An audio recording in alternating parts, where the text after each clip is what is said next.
This is the hymn 564 of Archanana Atreya. Devata Mitra Varuna Chandasanushtup. The seventh one is Pankti. So the difference between Gayatri, Anushtup and Pankti is that only one more pada is added, yes? Gayatri has 3 padas, 3 8-syllabic padas, and the Anushtup has 4 and Pankti has 5. That's the only difference. We add one more stanza. So, something like this.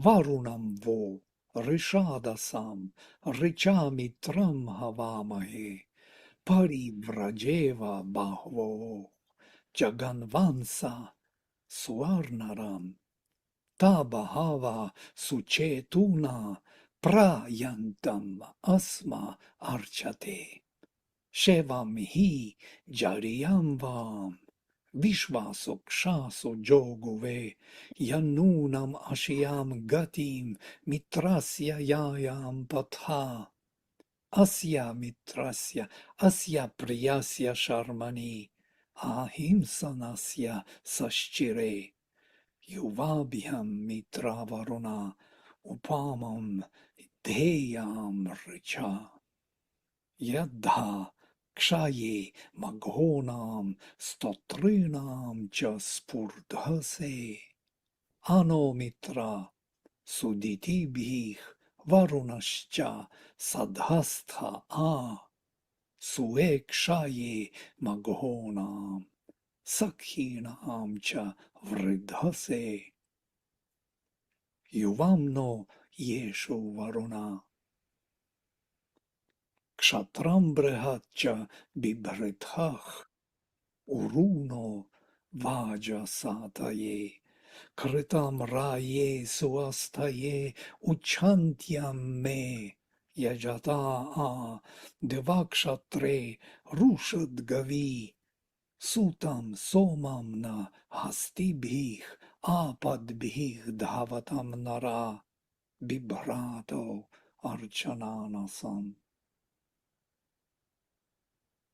When you read till the end, you get it. You need that pankti at the end, one more extra line, and then you get that message. Sutam somam nahastibhih apadbhih dhavatam nara bibhrato archananasam. So, the leaders to the blissful home. The Rishi invokes the lords of the infinite wideness and harmony, whose arms embrace the soul's highest plane of the truth and bliss. Whose arms embrace the soul's highest plane of the truth and bliss. Just look at this imagery. Their hands embrace the soul's highest plane of truth and bliss. To extend to him those arms of awakened consciousness and knowledge, so that he may have their all-embracing delight. So they are extending their arms to the Rishi, that he may also have their all-embracing delight. He aspires by the path of Mitra to joy of his harmonies, in which there is no wound nor hurt. Conceiving and holding the highest by the power of the illumining word. Conceiving and holding the highest by the power of the illumining word, he would aspire to an increase in that plane, the proper home of the gods. Let the two great gods create in his being that wide world of their divine strength and vastness. Let them bring to him its plenitude and felicity in the dawning of the divine light and the divine force.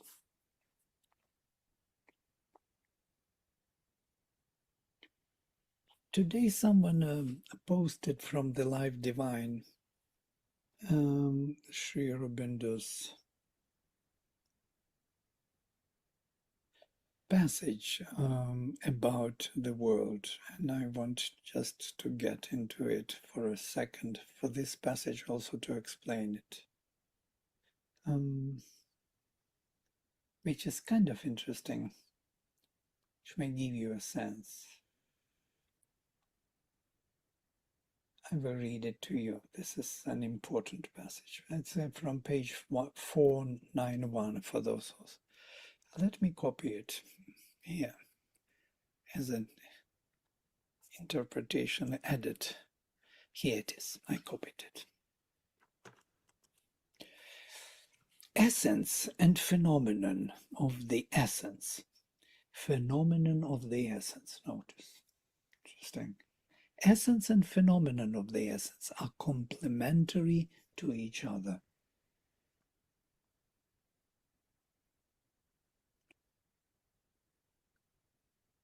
Something happened.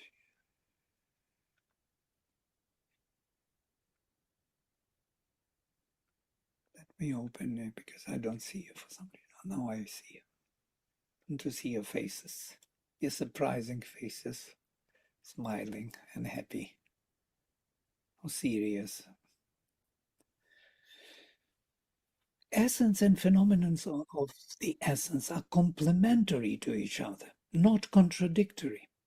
Whoa, wait a minute. Phenomenon is not contradictory to the essence? Complementary? The phenomenon manifests the essence.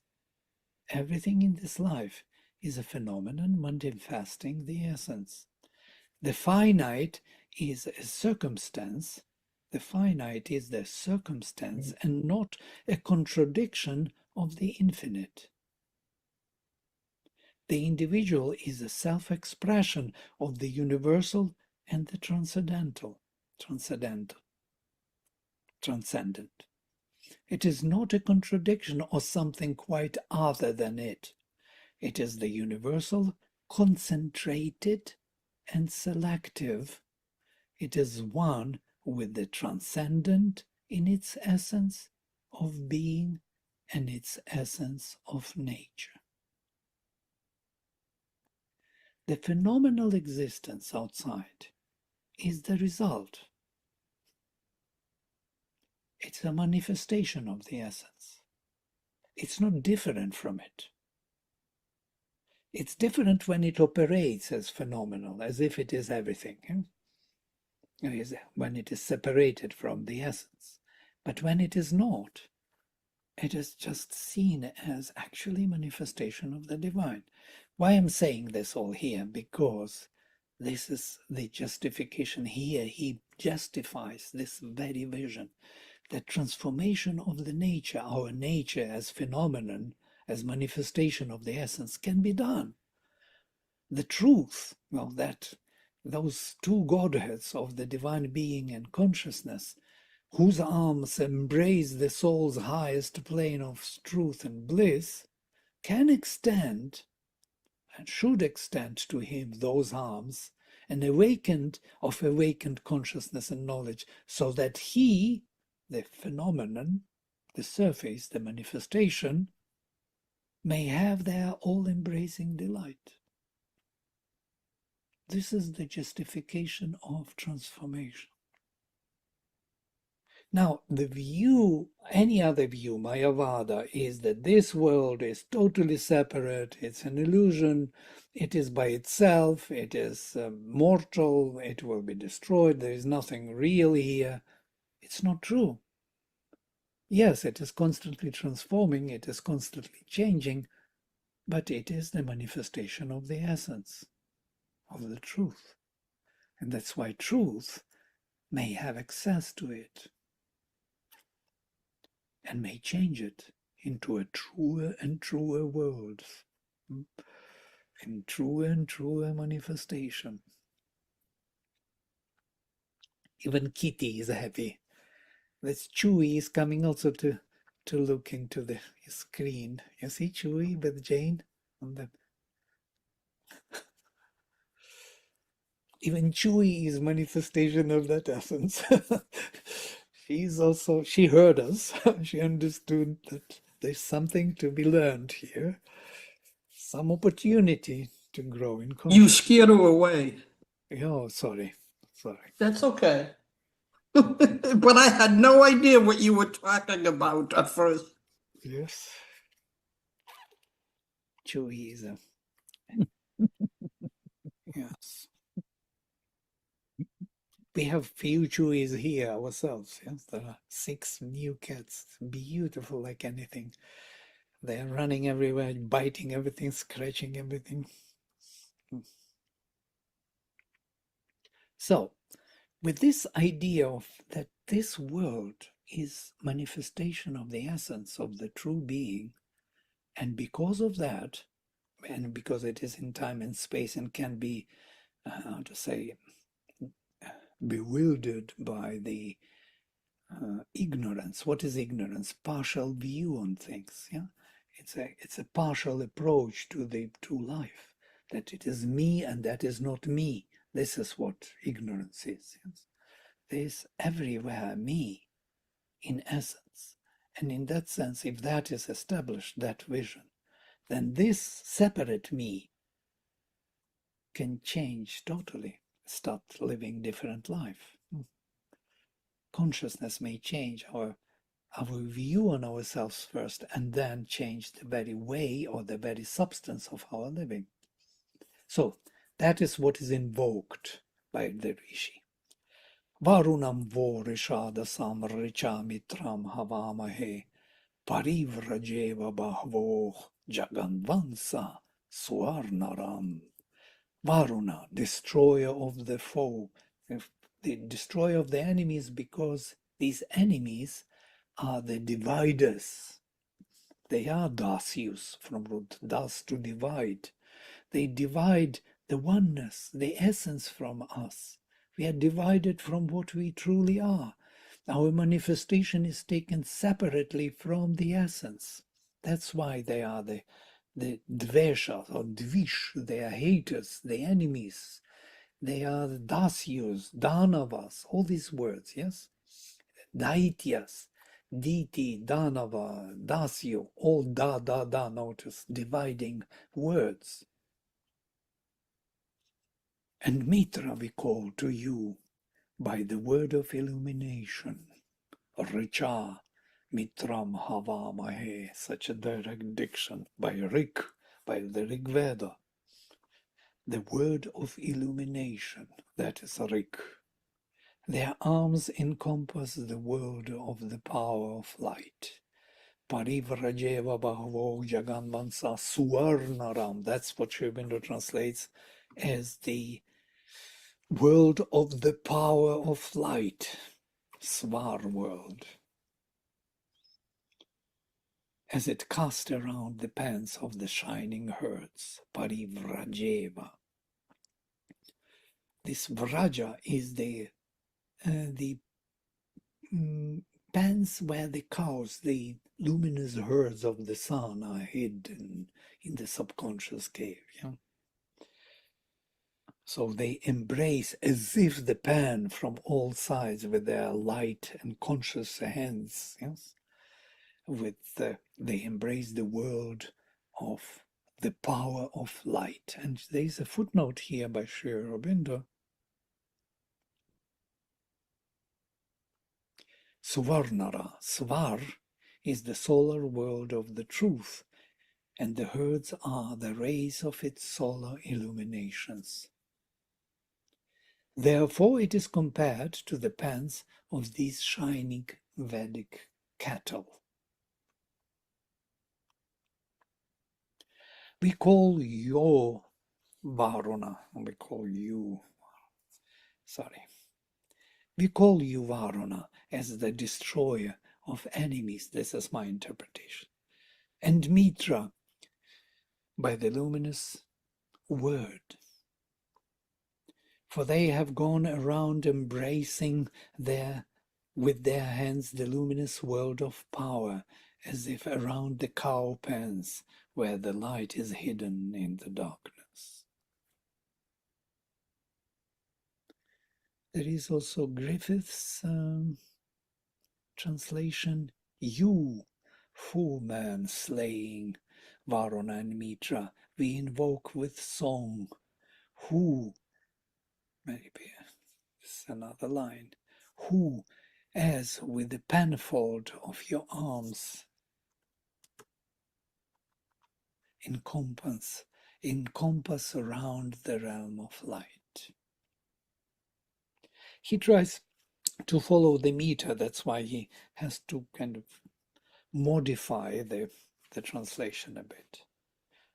You foemen slaying Varuna and Mitra, we invoke with song, who, as with penfold of your arms, encompass round the realm of light. You can feel the meter. He tries to fit into the meter, interesting. It's the only one actually translating Griffith who does it.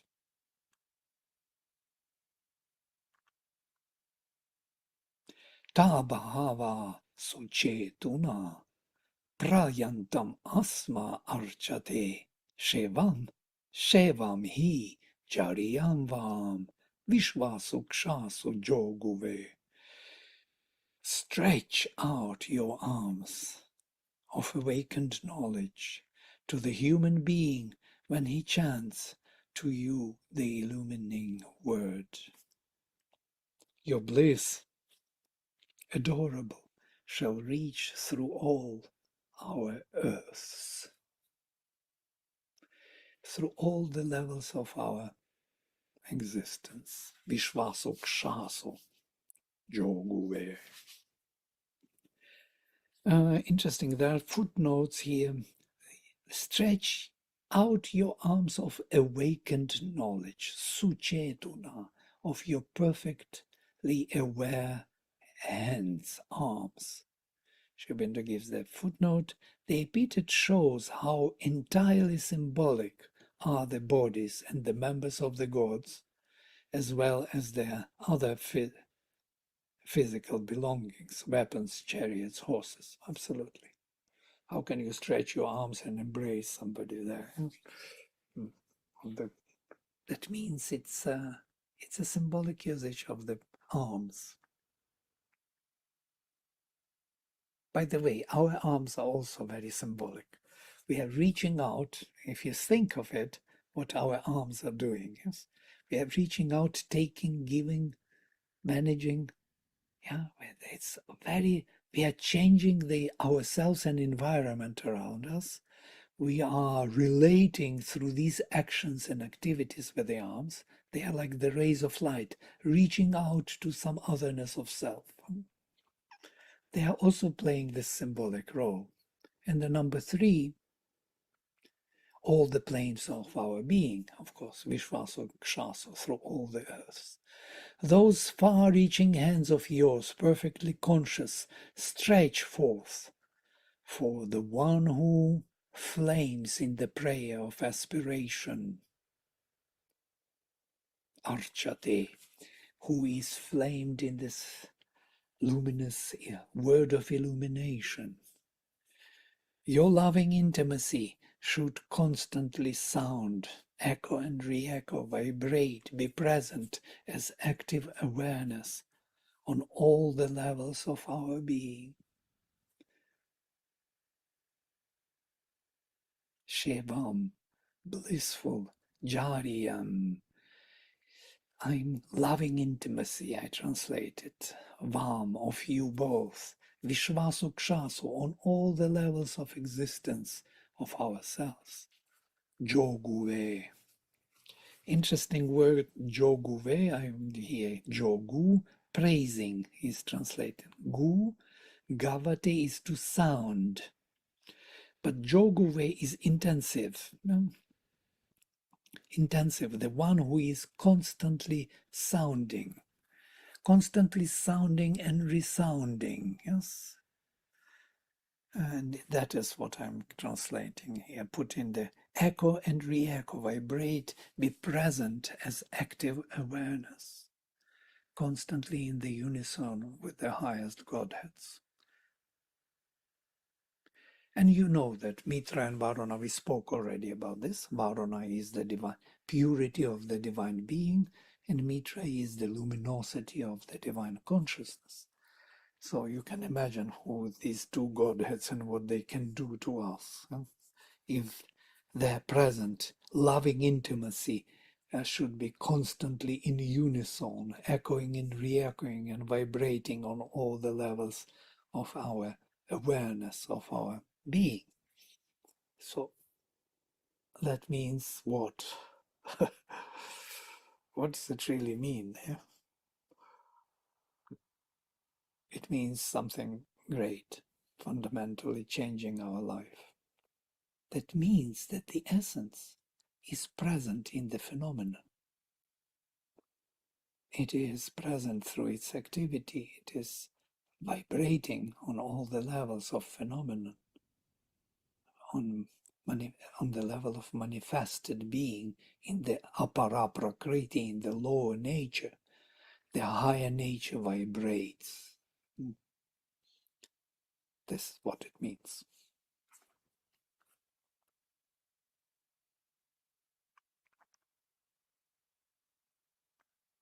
Yanunam ashiyam gatim mitrasya yayam vatha asya priyasya sharmani ahimsanasya sashchire.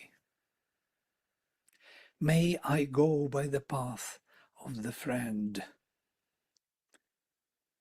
Here Sri Aurobindo friend puts capital F. This is Mitra. He translates friend, Mitra as friend, because there is another in the classical Sanskrit. Mitram is the friend. But interestingly, Mitram in classical Sanskrit is in neuter. You know why they put it in neuter? To distinguish from the Mitraha as the Godhead. Yeah. So this shift in the gender is actually saved the Mitra as the Godhead, as the divine consciousness. So he disregards his he and puts friend, but with capital F, and with footnote. Mitra, who creates the perfect and unheard harmonies of our higher divine existence.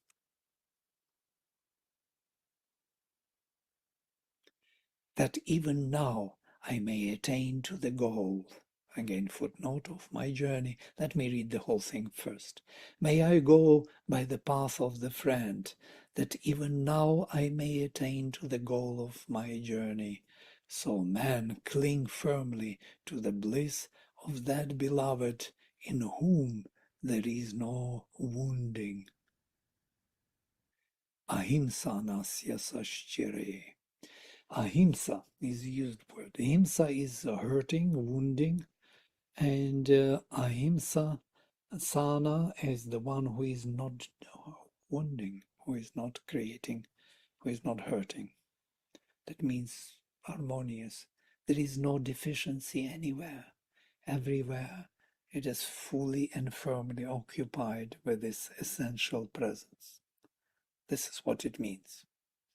When there is hurting, when there is a crack, the gap is hurting. Yeah? That oneness, the essence is not maintained. And that what it hurts. If I shall reach today, yes, let me read first, Sri Aurobindo's, what is this goal? That I may attain to the goal. Gati. Gati is from root gam, yes? Going or going somewhere, direction. The word is still used for the spiritual and supraterrestrial status gained by man's conduct or effort upon earth. But it may also mean the movement to the goal or the way. Not only the goal, but also the way. May I even now attain to the way by the path of Mitra. So may I not deviate from the path of Mitra, divine consciousness, and Varuna, the purity of the divine existence, the essence. May I not deviate from the essence. It seems that deviation from the essence, from the path, is a very common thing. Since Rishi is even speaking about this, does not want to deviate. That means deviation was very possible or probable or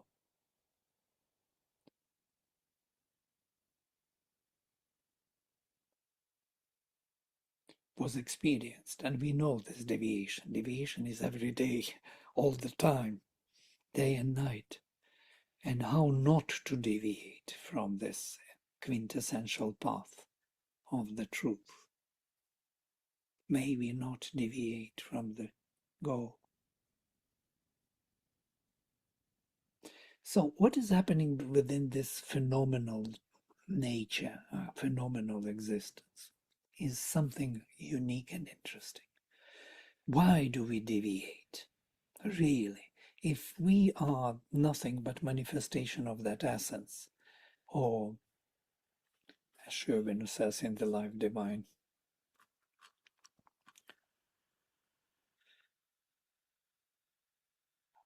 phenomenon of that essence, and they are complementary. Interesting, they are not in total unison, but they are complementary. One is the result of the other. So the phenomenal existence is the result of that quintessential true existence. But something happens here, and deviation takes place because of this separate nature, separative nature of oneself. So we are viewing ourselves as if we are the whole thing. And we are actually, in the prototype, the whole thing. We are, as Sri Aurobindo says here, yes? It is not a contradiction or something quite other than it. It is the universal, concentrated, and selective. It is one with transcendent in its essence of being, not becoming, and its essence of nature. So there is a transcendental nature, para prakriti, and we are one with that nature also. And we are one with the being of the transcendent one, of the Purushottama. We are one. And at the same time, because it is the universal, concentrated, and selective, so from the universal, there is from the transcendent to the universal to the individual, there is a selective process. This microcosm is nothing but macrocosm, yes? But being selected in the separate existence, it has many macrocosms, microcosms, and macrocosms to deal with. And once it starts dealing, it deviates from its essence of oneness. I was always wondering why that deviation should be possible. This is the whole biggest question of our existence. It's a quintessential question. Why do we deviate from the truth? And do we totally deviate? We can't totally deviate from the truth because we are in the essence is Him, in His being, and in His nature we are one. So our deviations is a kind of game of some kind, which holds us back, as it were, from our self-awareness, nothing else. So there are bad and good news, yes, in the same time, at the same time.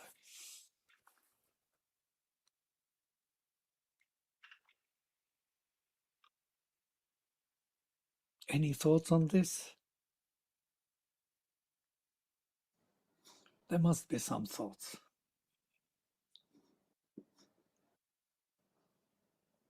I was also thinking about this actually earlier today. I was reading Synthesis, uh, and this idea of that oneness being at the heart of things was, you know, it is very interesting. It is there, but also it is covered.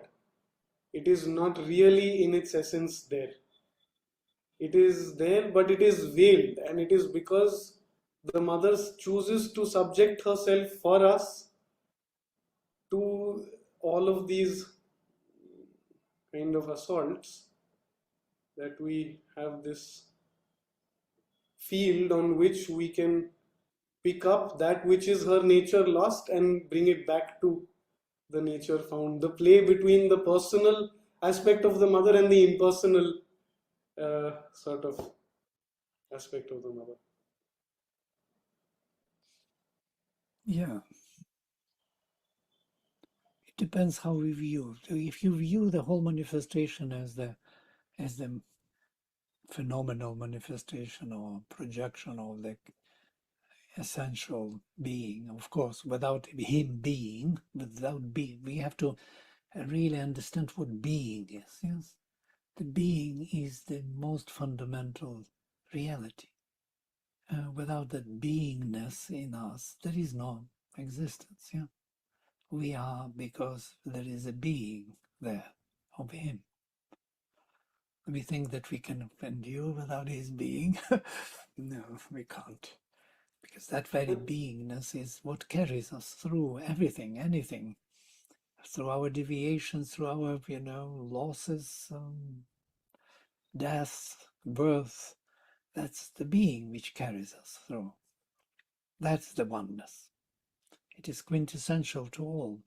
Once we hold on to it, our consciousness changes to the extent that we can see the play of forces, and everything becomes different.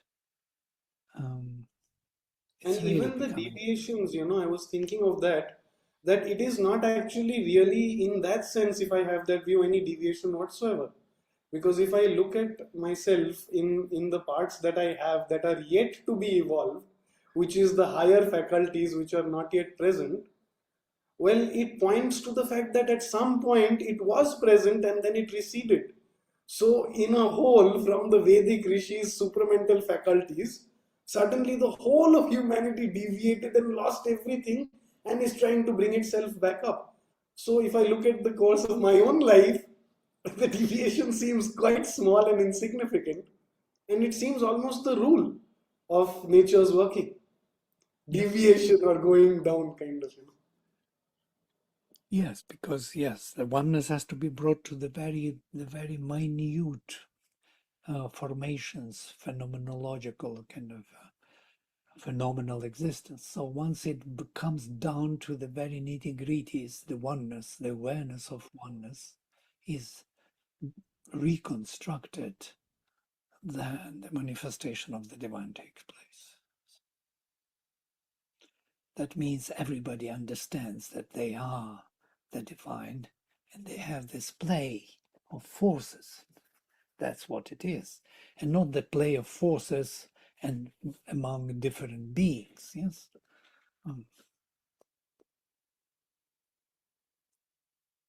This is something fundamental. If we just understand this, why Vedic rishis could even think of inviting these greater godheads for transformation is because they saw that phenomenal manifestation is nothing in essence but them, those higher beings. And they invited them because they are complementary. They are not contradictory. There is no contradiction here. There is just continuation. This is something new, really, to view the world as continuous progress of or growth of consciousness with the help of higher consciousness being involved and invited. And what we do constantly, and we just are not aware of this, we are constantly inviting that higher consciousness to come, to manifest in our lower consciousness. That's the only thing we do. Even when we are deviating and when we are trying and when we are lost. Why we are lost and deviating? In order to again, to what? To invite again and again and higher. Because we don't want to be lost. Nobody wants to be lost for some reason. It would be so easy to be lost. Yes, let me be lost. No, something is not allowing you to be lost. something will kick you out of that and say, what are you doing? And go ahead. Yeah. And again and again. So even losses are a part of the process needed for what? For rejuvenating, again, reviving the very need of this aspiration for the higher truth. Even if you don't want to do it.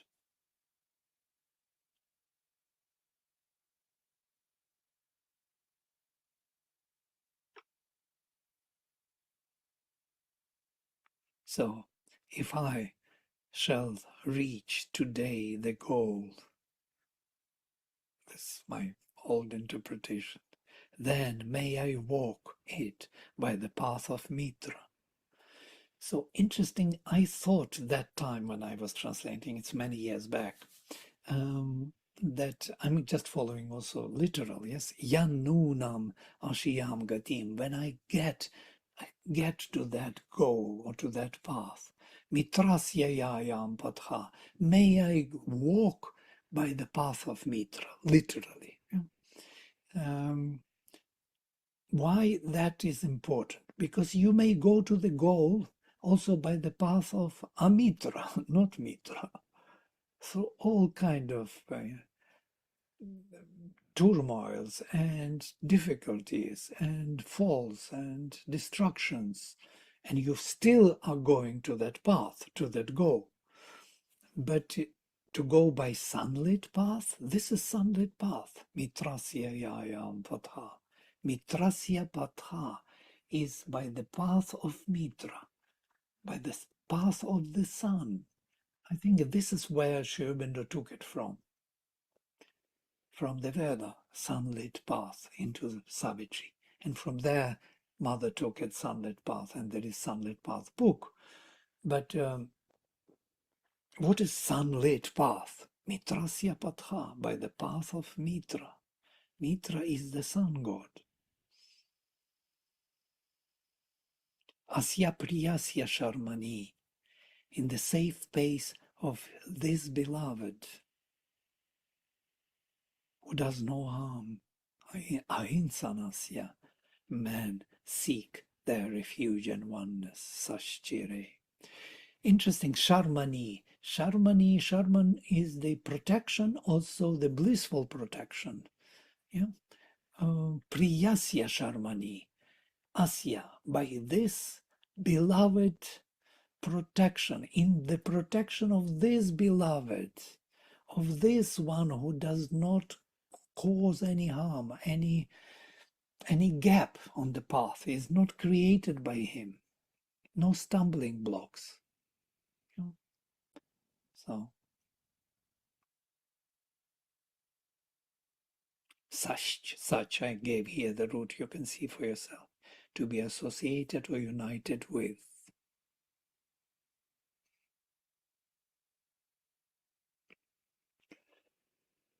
All right, any thoughts? I will stop here. I don't want to finish the hymn. I want to enjoy it thoroughly,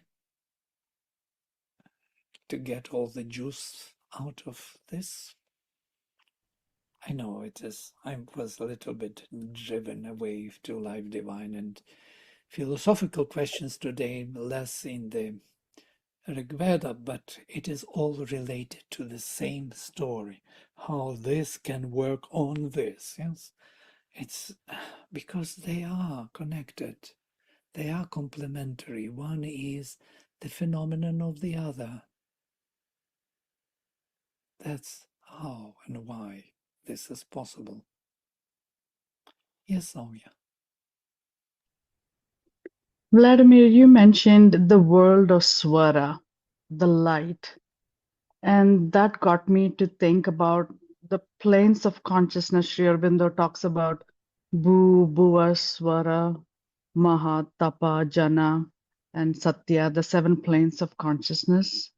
And you had mentioned Swara is light, and so illumined Svar. Swar. Mm-hmm. So these are 7 planes of consciousness, and Swar is illumination of light and the mental being. Am I understanding it correctly? Yeah, Bhuh is the earth, Bhuvah Physical. is, so to say, vital world, and Svar is the heaven. Yeah? Heaven in the Bhur Svar. But in the vastest way, yes? Not like heaven where there are levels of heaven. Svar is all that which is above, yeah? Starting from mind and supermind and beyond. But Svar technical is the overmental realms. Yes, Svar has three rojanas. Yeah, and Sri Aurobindo defines them in his integral yoga as the intuitive mind, overmind, and supramental overmind. Three levels of Svar. And the Svar is the world where all the Godheads are born, you know, take their birth in this world, so to say. All the greatest Godheads are on the overmental level. Even four powers of the mother are on the overmental level. We should not forget. It's not a small level, Svar, because some of the disciples of Sri Aurobindo started to speak that, overmind, overmind.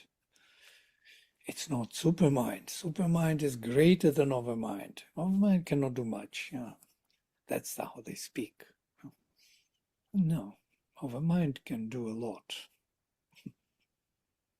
It can prepare you for the supramental manifestation. And without overmind, supramental manifestation cannot be dreamed of. If there is no link, if there is no preparation, if the mind is not ready, if the light is not settled within the mind, vital and physical. Well, that's what Sri Aurobindo calls the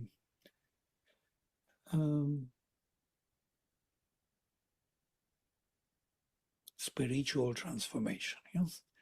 We have the psychic transformation when the psychic comes to the front, the individual contact with the divine.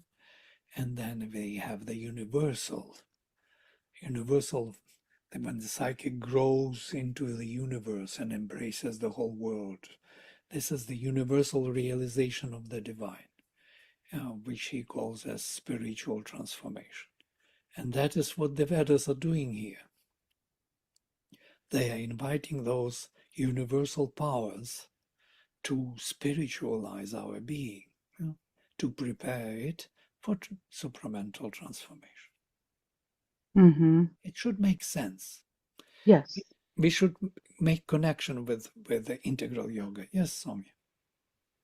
So those are the seven planes of consciousness, and 7 times 7, the 49 that they talk about. What are the parts? Because Sri Aurobindo talks about planes and parts. So planes I understand, loosely understand, but the parts of consciousness, how do I understand that, Vladimir?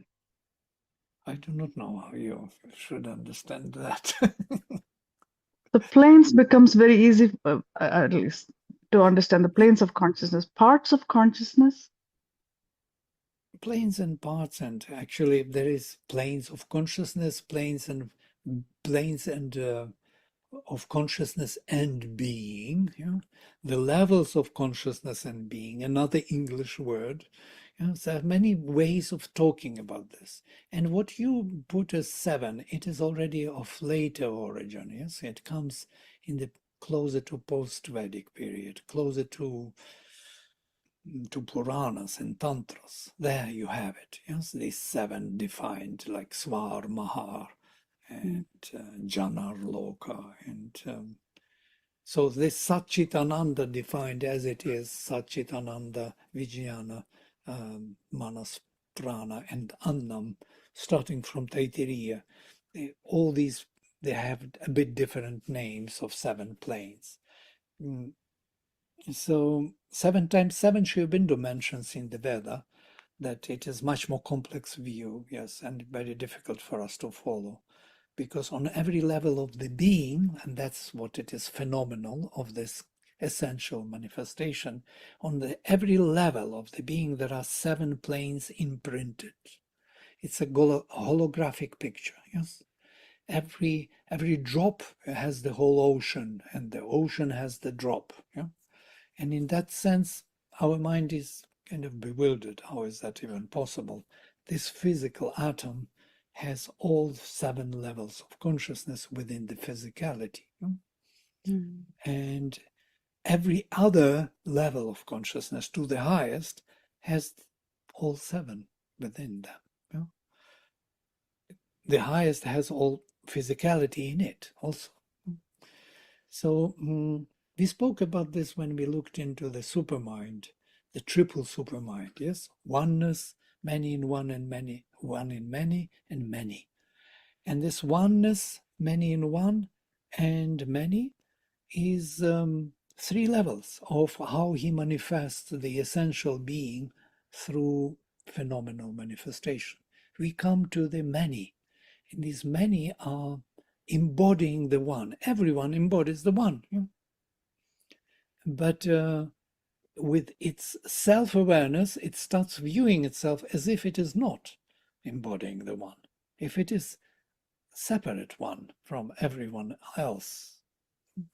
And in that sense, there's kind of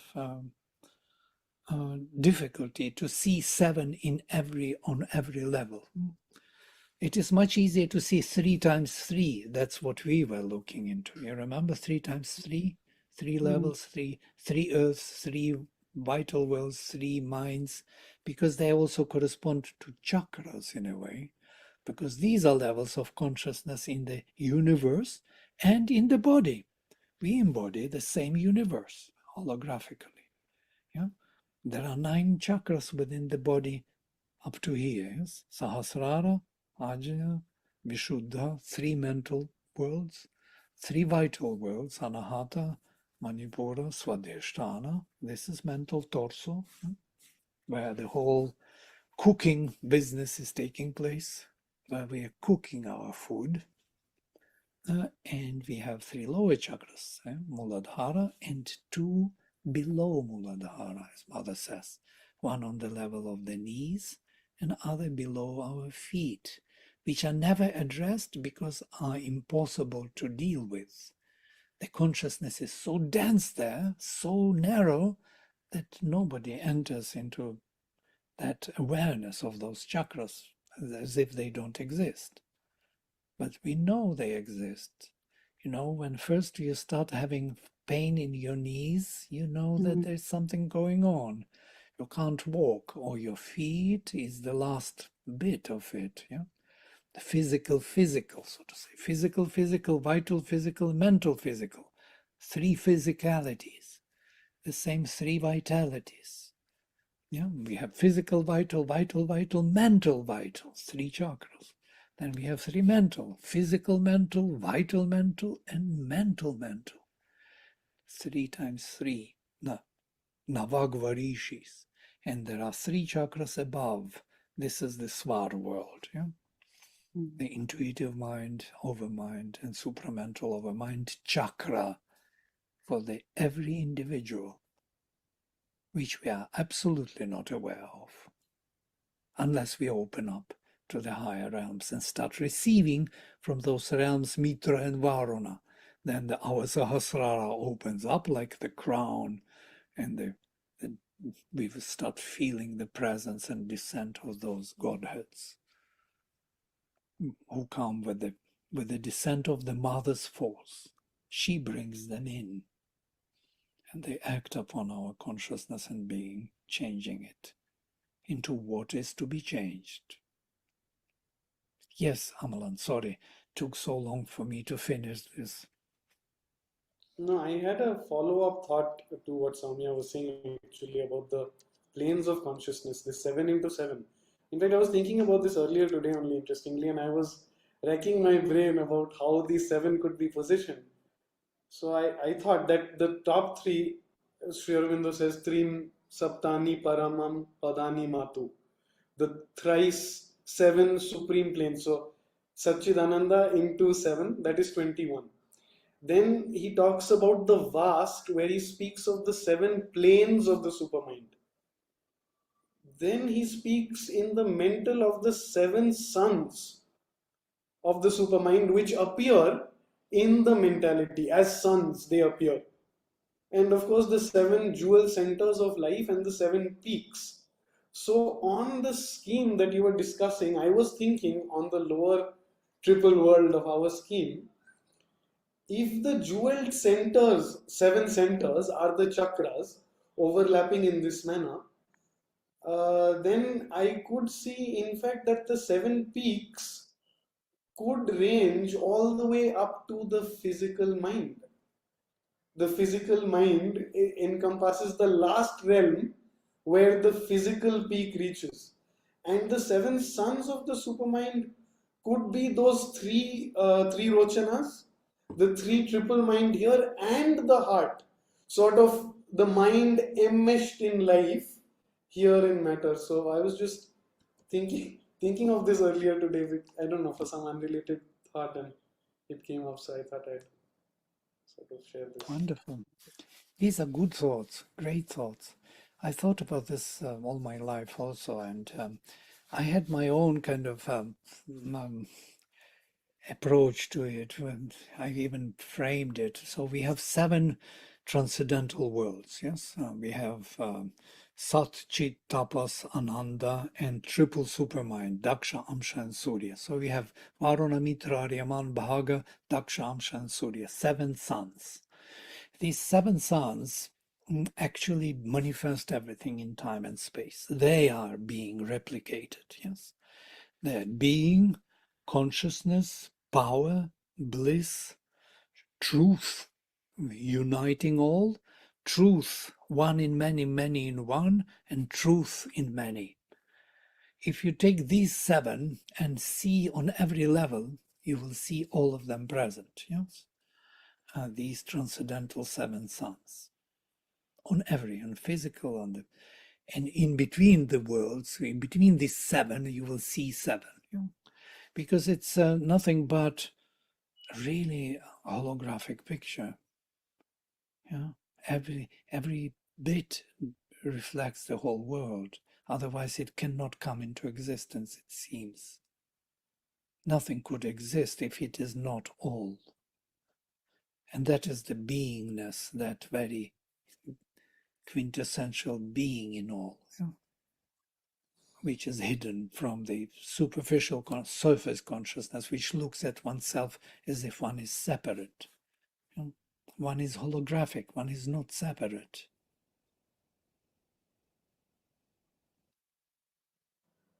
If we even think of this, it's already a big step forward, even to think of it.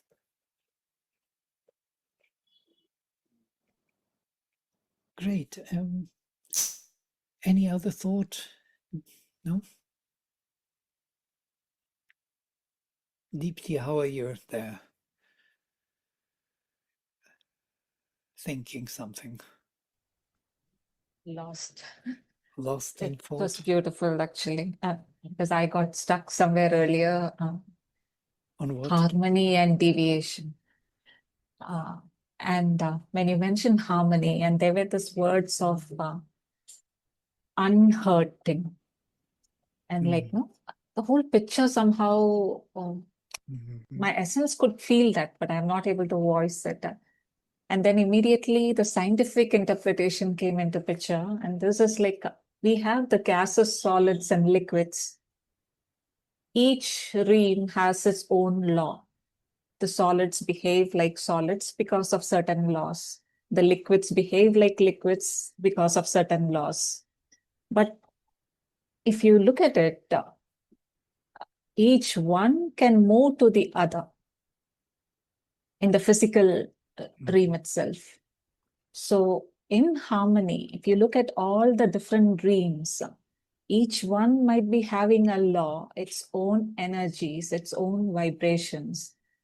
But something actually, while we are invoking, probably whether it is Agni, Varuna, Mitra, some shift is happening for them to kind of move. And that harmony, where there is no cut, it's going with the flow.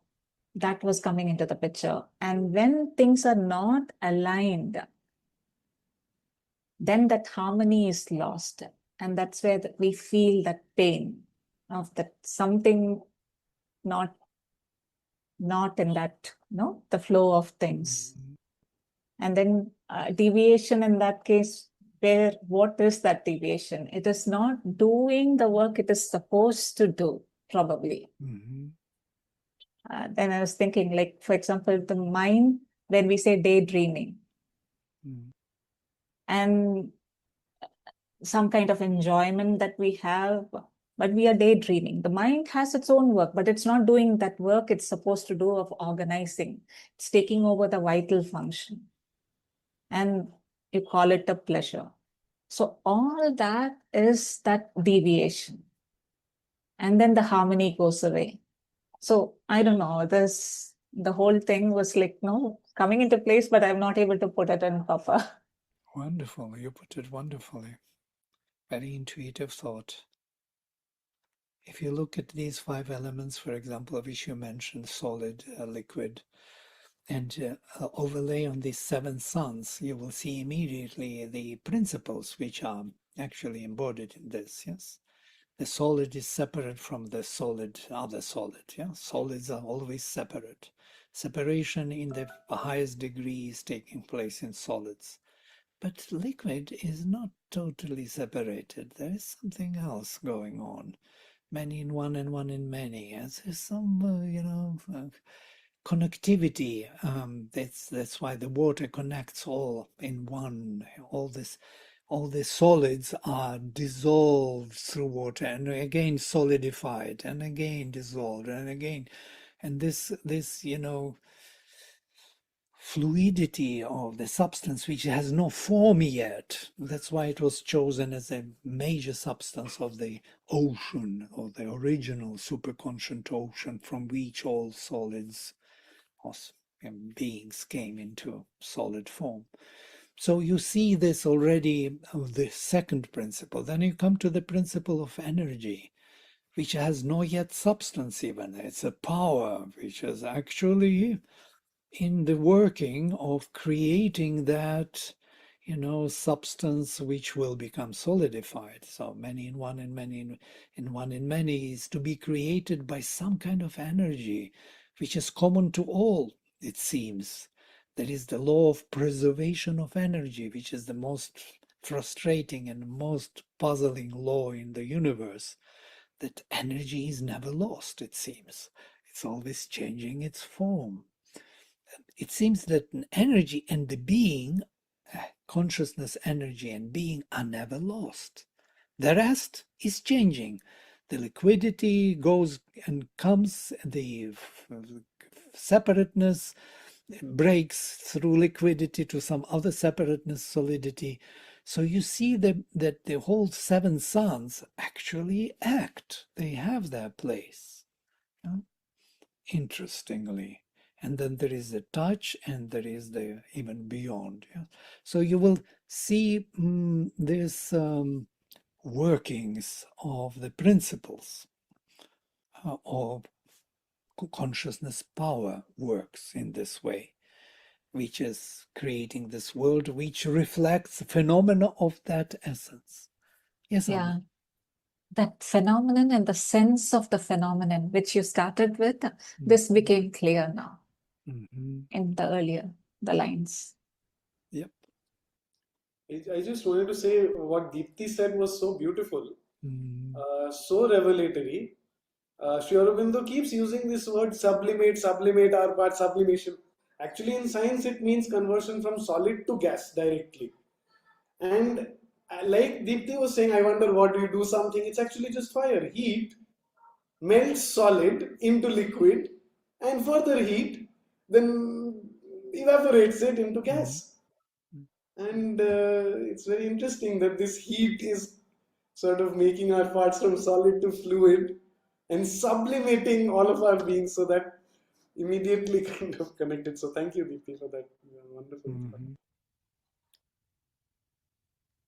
I think that image also of the states of matter, Deepti, really explains how we can all be the same essence and be very different. a solid and a gas don't look the same, and a solid and a liquid, but it's all the same chemical formula. It's the same element, has those different states of matter. And on a much grander scale, that's, I think, how we're all one being, but in different, very different looking packages. Mm. Mm. We are all hydrogen, nothing else. Complicated hydrogen. And you see so many varieties of relations, thoughts, lives created by the simple hydrogen. Vladimir, I had a question about ahimsa. Is it from Han root? Hams, hymns, sorry, hymns. Hims. Hymns to hinasti, yeah, it is to strike, yes, to hurt. It became very famous word in Indian tradition, ahimsa. Yeah, everybody uses. The Jains built the whole religion around it, ahimsa, not to hurt anyone.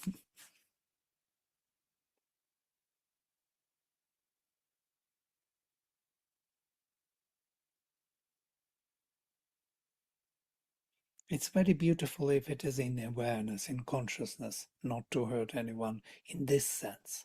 What we are discussing is not creating a gap with the essence, rather than not to hurt anyone because you're walking on earth or breathing air and suddenly some small thing comes into your nose and you're a killer of mosquito or a fly. It happened to be so. It's more fundamental spiritually, ahimsa, than just physical.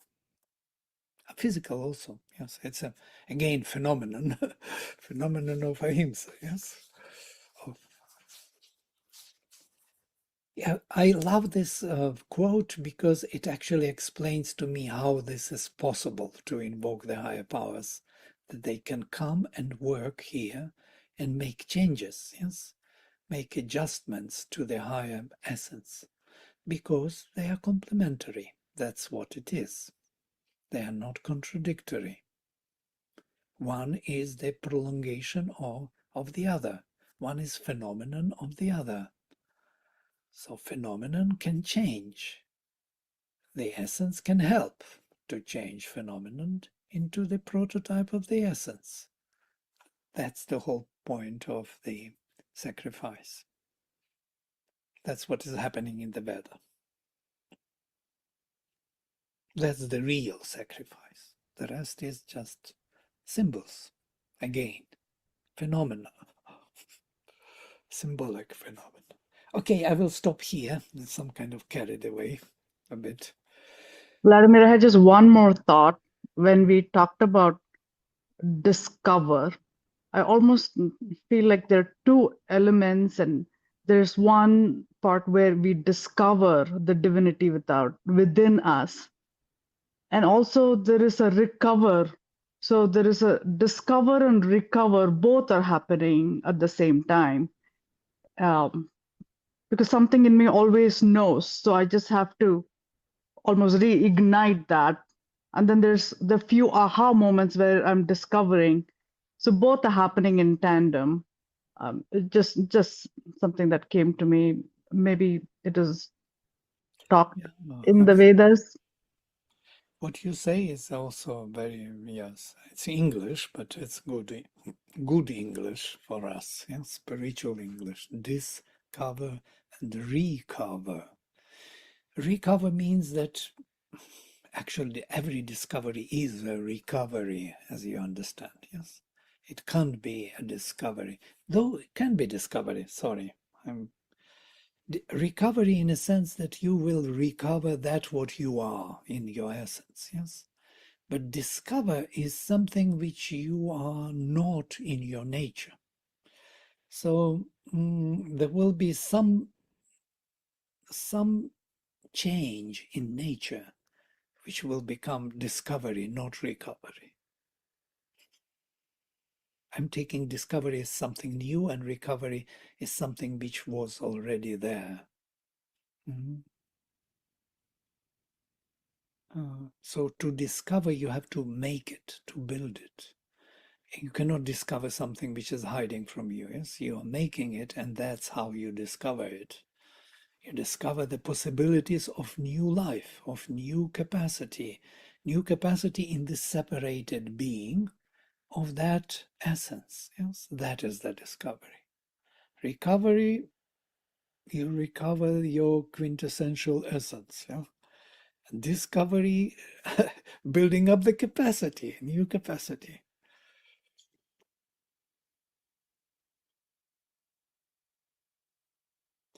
Great. We can stop here. Vani wanted to say something and then disappeared. Yes, Vani. Actually, thank you, Vladimir ji. And this 7x7 planes is always a very evergreen thing for all of us. So I was just wondering about the Purusha which is behind each plane. And, when Soumya and Deepti were talking, it felt like as though there is like a waterfall coming from the Purusha, the Annamaya Purusha behind, having a waterfall, making the Satchit in the respective plane, and then falling down to the physical being. Similarly, on the vital plane, it felt like the Pranamaya Purusha, again having a leap like a waterfall. So it just a thought which came. Waterfall is a Vedic imagery, actually. The waters of heaven, the heavens are, they rain the heavens upon us. Yes, so that connection, that fluidity which has no form but has substance, energy, has in it consciousness and being in it, yeah, enters into our separate being, as it were. And that connectivity is being established substantially, not just on the level of thought or imagination. It is a substantial connection. That's most probably why, actually, with your waterfall, what you say, this descent of the force from above, of the mother, Mahakundalini, Mahashakti, when she comes down, is felt physically. It is felt really substantially physically. It's not just upliftment of emotions. It's not just that. It is a physical touch. Yeah, it's like tangible. It's dense, and that's most probably why this waterfall, the water of heaven. It's a new thought. Yeah. Yes. Even yeah. And the hologram which you mentioned, it feels so like even with each cell probably is a hologram uh, of its own plane. So it's very hard to. It's a very. I mean, the imagery is so wonderful even to think in that way. So, Yes, interestingly, each holographic point is in itself the thing. Yeah? And at the same time, it is the whole thing in itself. It reminds me of Kantian, the thing in itself. That's what Sribindra thinks it is a great intuition, thing in itself. Yeah? Because everything is in itself thing, yeah? Self. And at the same time, it is the whole thing, which is kind of difficult for the mind to comprehend between the two. But slowly mind widens up and there are all new capacities of the mind. What was with this descent of the waterfall, even Pavitra asks Sri Aurobindo, wow, I feel very dense pressure from above, yes? It is physical, he says to him. Is it really a spiritual force? It feels physical.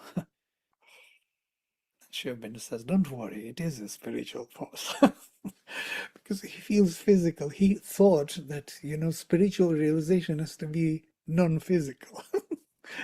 we carry this idea that spirituality is not physical.